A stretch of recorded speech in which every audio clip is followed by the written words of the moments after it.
नमस्कार, मैं हूं आपके साथ उमापाल और आप देख रहे हैं स्टार न्यूज प्लस। आइए हम रुक करते हैं आज की कुछ खास खबरों पर। तब तक आप बने रहिए मेरे साथ स्टार न्यूज प्लस पर। धन्यवाद। चैनल को लाइक और सब्सक्राइब करना ना भूलें।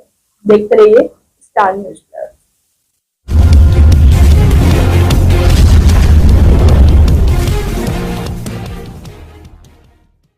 सुप्रीम कोर्ट के वरिष्ठ वकील महमूद प्राचा ने पंजाब और हरियाणा हाईकोर्ट में हरियाणा चुनाव को लेकर एक याचिका लगाई थी, जिसमें उन्होंने मतदान से जुड़े सीसीटीवी कैमरा और वेबकास्टिंग फुटेज के साथ साथ उम्मीदवारों की वीडियो रिकॉर्डिंग जैसे कुछ इलेक्ट्रॉनिक दस्तावेजों की मांग की थी।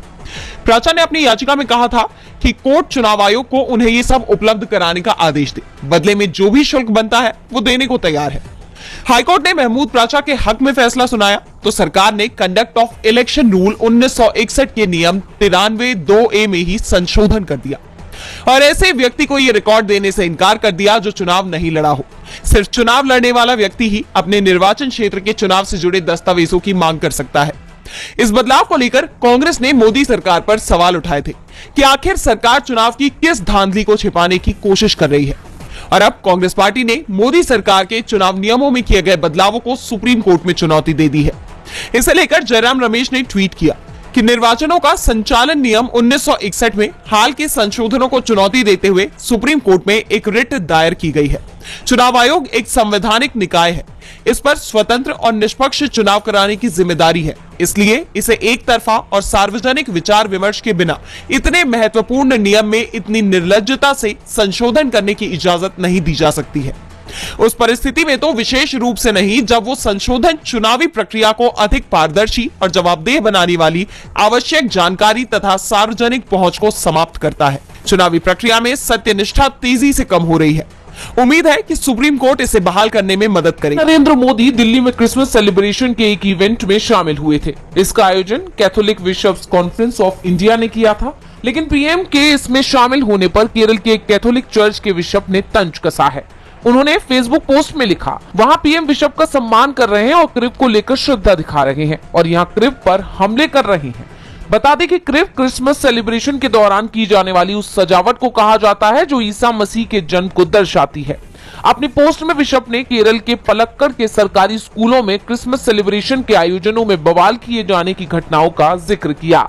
इनमें से एक घटना में चित्तूर में 3 बीएचपी नेताओं को अरेस्ट किया गया है। ईसाई समुदाय पर होने वाले हमलों को लेकर तुषार गांधी, एनी राजा, फादर सेड्रिक प्रकाश, जॉन दयाल और शबनम हाशमी सहित देश की 200 से ज्यादा प्रमुख हस्तियों ने गंभीर चिंता व्यक्त करते हुए एक संयुक्त बयान पर हस्ताक्षर किए हैं। बयान में कहा गया है कि पिछले कुछ सालों में भारत में ईसाइयों का उत्पीड़न एक बढ़ती हुई चिंता का विषय रहा है। तमाम रिपोर्ट बताती हैं कि विशेष रूप से ग्रामीण क्षेत्रों में ईसाइयों के खिलाफ हिंसा और उत्पीड़न में उल्लेखनीय वृद्धि हुई है। इवेंजेलिकल फेलोशिप ऑफ इंडिया और यूनाइटेड क्रिश्चियन फोरम (UCF) के आंकड़ों का हवाला देते हुए बयान में कहा गया है कि 2021 में ईसाइयों के खिलाफ हिंसा की 327 घटनाएं दर्ज की गई हैं।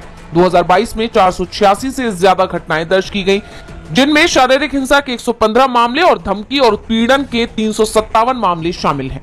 बयान में आगे कहा गया है कि UCF ने वर्ष 2014 में 127 घटनाओं को सूचीबद्ध किया जब मोदी सरकार ने सत्ता संभाली थी। वर्तमान में जनवरी 2024 से नवंबर 2024 तक भारत में ईसाई नागरिकों पर उनकी आस्था के लिए हमला किए जाने की 745 घटनाएं दर्ज की गई। लोकसभा में नेता प्रतिपक्ष राहुल गांधी मोदी सरकार के लिए मुश्किलें बढ़ाते जा रहे हैं। बीजेपी राहुल गांधी की काट नहीं ढूंढ पा रही है। राहुल आम जनता के बीच जाकर उनसे उनका हाल जान रहे हैं। आम जनता मोदी सरकार के राज में किन किन परेशानियों से जूझ रही है, ये जानने की कोशिश कर रहे हैं। इसी कड़ी में अब राहुल गांधी अचानक से दिल्ली की एक सब्जी मंडी में पहुंचे।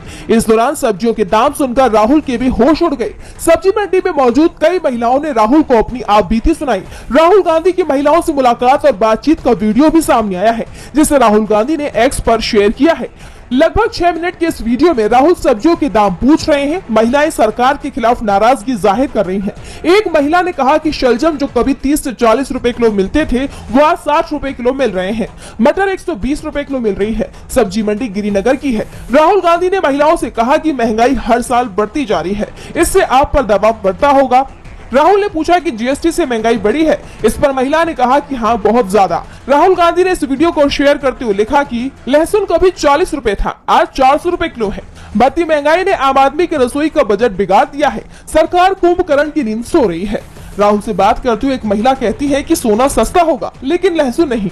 आपको बता दें कि दिल्ली में अगले साल फरवरी में विधानसभा चुनाव होना है। उससे पहले राहुल एक्टिव मोड में हैं। वे अंबेडकर के मुद्दे पर सरकार को लगातार घेर रहे हैं। अब उन्होंने महंगाई पर सरकार को घेरा है। राहुल की इस वीडियो को देखकर जानकार ये कह रहे हैं कि बीजेपी जितना राहुल को बदनाम करने की कोशिश करती है, लेकिन राहुल बीजेपी के सभी दांव फेल कर देते हैं। केंद्रीय गृह मंत्री अमित शाह द्वारा राज्यसभा में भारत रत्न बाबा साहब भीमराव अंबेडकर पर की गई टिप्पणी के बाद अब मामला सियासी रंग ले चुका है।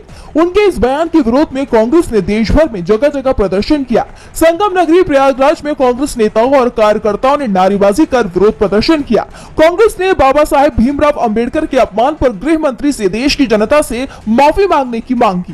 कांग्रेस नेताओं ने कहा कि गृह मंत्री देश की जनता से माफी मांगे या फिर इस्तीफा दे। तो असम के गुवाहाटी में कांग्रेस सांसद गौरव गोगोई ने मनवेंद्र शर्मा कॉम्प्लेक्स से अंबेडकर सम्मान यात्रा में हिस्सा लिया और भारतीय संविधान के निर्माता डॉक्टर भीमराव अंबेडकर को श्रद्धांजलि दी। राजधानी रायपुर में भी ऐसा ही नजारा देखने को मिला, जहां कांग्रेस पदाधिकारियों ने अंबेडकर सम्मान मार्च निकाला और अमित शाह के इस्तीफे की मांग की। इसी तरह नागालैंड, चेन्नई, मध्य प्रदेश, बिहार जैसे कई राज्यों में विरोध प्रदर्शन किया गया। तो वहीं गृह मंत्री अमित शाह के अंबेडकर पर दिए गए बयान के खिलाफ बसपा ने भी यूपी के सभी जिला मुख्यालयों पर प्रदर्शन किया। आगरा में बसपा नेताओं और कार्यकर्ताओं ने हाथ में झंडे बैनर लेकर शाह के बयान पर नाराजगी जताते हुए नारे दिए, शाह होश में आओ, संविधान का अपमान नहीं सहेंगे जैसे नारे लगाए। वाराणसी में कार्यकर्ताओं ने कहा कि अभी तो अंगड़ाई है, आगे बहुत लड़ाई है। ये प्रदर्शन करीब 3 घंटे तक चला। इस बीच मायावती के भतीजे आकाश आनंद ने एक्स पर लिखा, गृह मंत्री ने संसद में बाबा साहब का अपमान किया, उन्हें पश्चाताप करना ही होगा। अब देखना होगा कि विपक्ष के इस प्रदर्शन का बीजेपी पर कितना असर पड़ता है। ये तो आने वाले समय में ही पता। मुख्यमंत्री नीतीश कुमार की प्रगति यात्रा को लेकर चर्चा काफी तेज है। नीतीश ने इस यात्रा की शुरुआत के साथ ही बीजेपी को साफ संकेत दे दिए हैं कि बिहार में नीतीश कुमार के बिना बीजेपी की दाल नहीं गलने वाली। उनकी यात्रा के पोस्टर से लेकर कार्यकर्ताओं के तेवरों तक साफ जाहिर है कि नीतीश अभी से 2025 के विधानसभा चुनाव के लिए अपनी रणनीति भुनाने में लगे हैं। कहा तो यह भी जा रहा है कि नीतीश बीजेपी पर इस बात का दबाव बना रहे हैं कि अगर दोनों पार्टियां इस बार का चुनाव एक साथ लड़ती हैं, तो सीटों का बंटवारा बराबर का होगा। क्योंकि जिस तरह से महाराष्ट्र में मुख्यमंत्री उप मुख्यमंत्री हो गए, उप मुख्यमंत्री मुख्यमंत्री हो गए, उसके बाद नीतीश कुमार डरे हुए हैं और उनके इस डर को अमित शाह ने और बढ़ा दिया है, जिसमें उन्होंने सीएम पद पर फैसला चुनाव के बाद करने की बात कही है। चर्चा तो ये चल रही है कि नीतीश बीजेपी से नाराज है और जब केंद्रीय मंत्री ललन सिंह से इस बारे में सवाल किया गया तो वो भी जवाब दिए बिना ही आगे बढ़ गए। यानी उन्होंने हर मुद्दे का जवाब दिया, लेकिन नीतीश की नाराजगी का जवाब उनके पास नहीं था, जिसके बाद इन खबरों को और बल मिल गया है। और अब नीतीश की इस यात्रा से जिस तरह से बीजेपी नेता दूरी बनाए हुए हैं, उसे लेकर सवाल उठ रहे हैं। वहीं इस बीच खबर यह भी सामने आ रही है कि जैसे जैसे नीतीश कुमार की ये यात्रा आगे बढ़ रही है, उनके अधिकारी अपनी तैयारियों को मजबूत कर रहे हैं। जिन गांवों में अब तक सड़कें नहीं थी, वहां भी सड़क निर्माण का काम तेजी से हो रहा है। जहां पहले ग्रामीणों की समस्याएं अनसुनी की जाती थी, वहां अब जगह जगह कैंप लगाकर तुरंत समस्या का निराकरण किया जा रहा है। यानी पूरी कोशिश की जा रही है कि नीतीश कुमार की ये यात्रा किसी भी नेगेटिव पब्लिसिटी का शिकार ना हो। नीतीश कुमार को उनकी सरकार में विकास के सवालों को लेकर असहजता न महसूस हो, इसका पूरा ध्यान रखा जा रहा है। अब उनकी ये यात्रा कितनी कारगर साबित होगी, ये देखने वाली बात होगी। महाराष्ट्र विधानसभा चुनाव पर सवाल खड़े करते हुए चुनाव आयोग को चिट्ठी लिखी थी। अब आयोग ने इस चिट्ठी का जवाब दिया है। उसका कहना है कि महाराष्ट्र की हर विधानसभा सीट के लिए वोटरों से जुड़ी जानकारी और फॉर्म 20 महाराष्ट्र इलेक्शन कमीशन की वेबसाइट पर उपलब्ध है, जिसे डाउनलोड किया जा सकता है।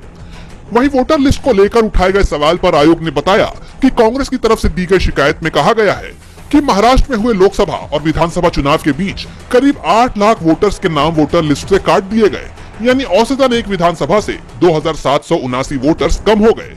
इस पर चुनाव आयोग का कहना है कि जो नाम काटे गए हैं उसके लिए पूरी प्रक्रिया का पालन किया गया है।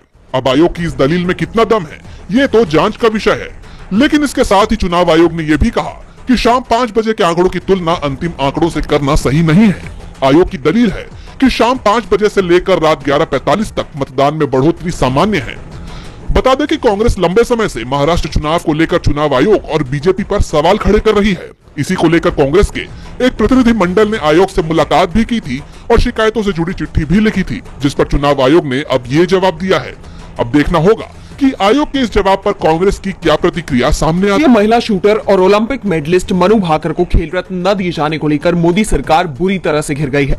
सोशल मीडिया पर इसे राजनीतिक कदम बताया जा रहा है। सरकार पर आरोप लगाए जा रहे हैं कि पेरिस ओलंपिक से लौटने के बाद कांग्रेस सांसद राहुल गांधी और दीपेंद्र हुड्डा से मनु भाकर की मुलाकात के कारण उन्हें इस पुरस्कार की रेस से बाहर कर दिया गया है।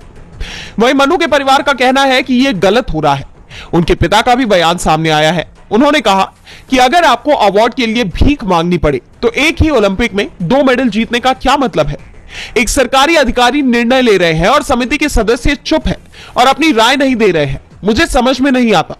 इस पर कांग्रेस नेता बजरंग पूनिया ने कहा कि मनु भाकर अकेली ऐसी खिलाड़ी है जिन्होंने एक ही ओलंपिक में भारत के लिए 2 पदक जीते।